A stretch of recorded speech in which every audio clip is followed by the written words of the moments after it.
There haven't been terribly many silver linings in the Illinois high school sports season during this COVID-19 global pandemic, but today we not only got a big one, we got a bombshell.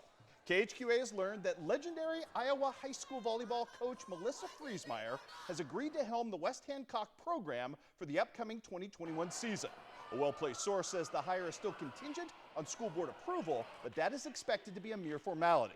Friesmeyer just wrapped her 29th season of volleyball coaching and 16th at Holy Trinity in Fort Madison in leading the Lady Crusaders to a 26-10 record.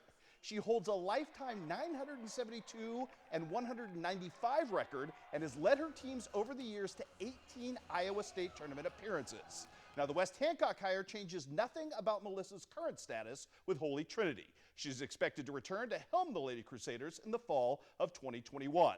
But the unique opportunity of being able to potentially coach a second season this year in Illinois, with that state moving back from fall to winter, afforded Friesmeyer the chance to continue teaching the game she loves. Our source cites current Titan volleyball standout and rising talent Reagan Eves for initially canvassing Friesmeyer about potentially wanting to work with her this winter as putting the wheels in motion to this outcome. Our source described the West Hancock administration as understandably, quote-unquote, elated in getting to afford its students a chance to work with, quote, maybe the best high school coach of any kind in the tri-states, if even for one season, unquote. It was a smaller moment in maybe the most exciting high school football game of the year, and yet in Titletown, they are still buzzing all about Logan Bulig's big catch.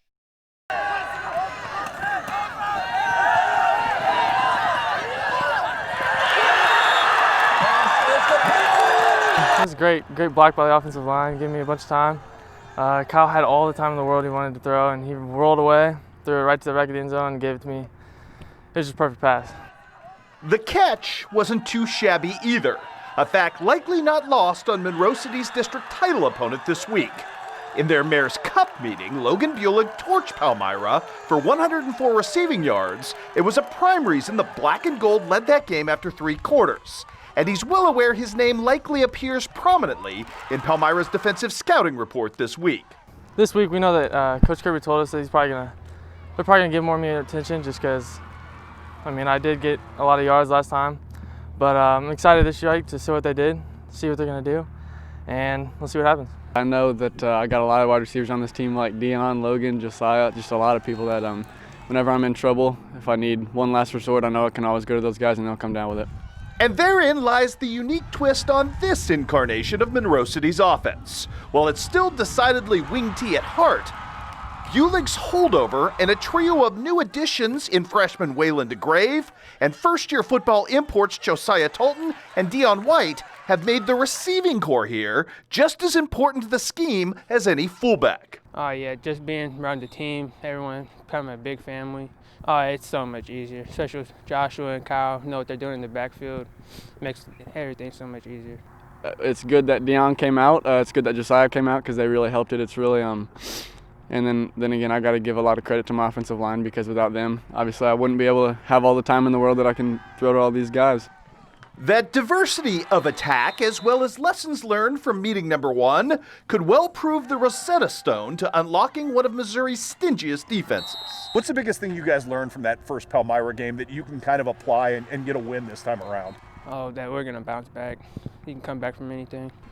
I've said this before, pass complements run complements pass.